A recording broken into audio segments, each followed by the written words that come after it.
Great. Thank you, James, and thank you to James and Stuart and Paul. That kind of concludes the first little half of today, and hopefully you're getting a flavour of the opportunity as it might be presenting itself, and I hope from the last little section a sense that this is real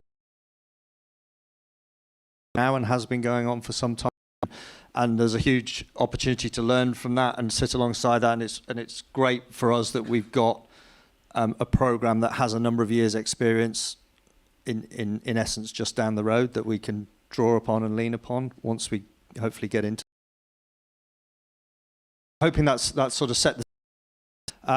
We're happy to take a few little questions now if anybody's interested just before, and then we'll get into the second half of today, which is, I'm led to believe, is going to be a little bit more kind of.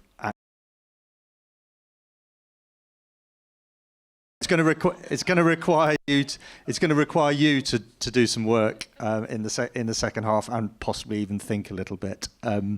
So any sort of burning questions from the floor at this stage that anybody might be holding? Emma, do we need the mic? Oh, we've got a roaming mic. Blimey, mics everywhere. Thank you. That's better.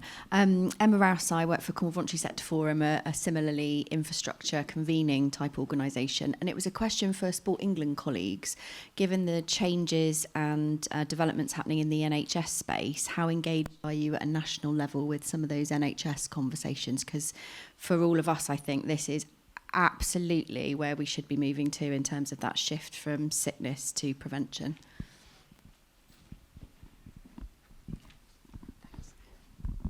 Yeah, so for a while now, integration into health has been a kind of key issue and policy driver for us.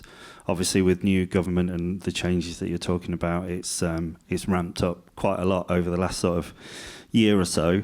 So we do have a national health policy team, and they are in constant conversations with the department, with the NHS. Just trying to work that through, really, exactly what our offer is, what the integration of our world into that world could be, and that preventative agenda. Lots of that is being fed up from the work that's been happening in place.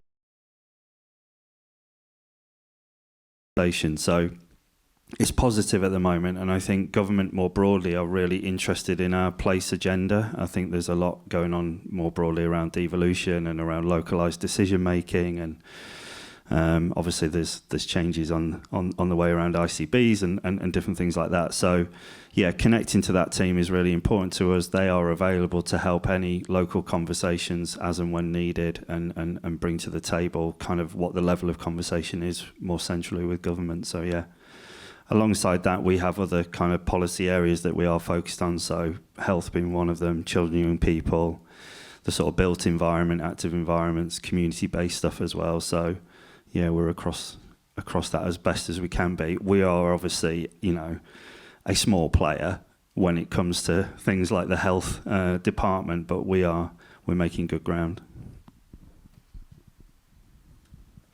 I'm just going to say, notwithstanding the changes that are happening in health at the moment, some of you might have picked up quite recently, NHS issued a position statement on physical activity, clearly outlining from an NHS perspective where they saw strategic alignment with physical activity and the government's mission objectives around health. So, there's some, as James said, there's some good work going on and some good influencing going on from sort of sport and physical activity sector into health to try and get clarity around where are the touch points and where are the levers for physical activity within health.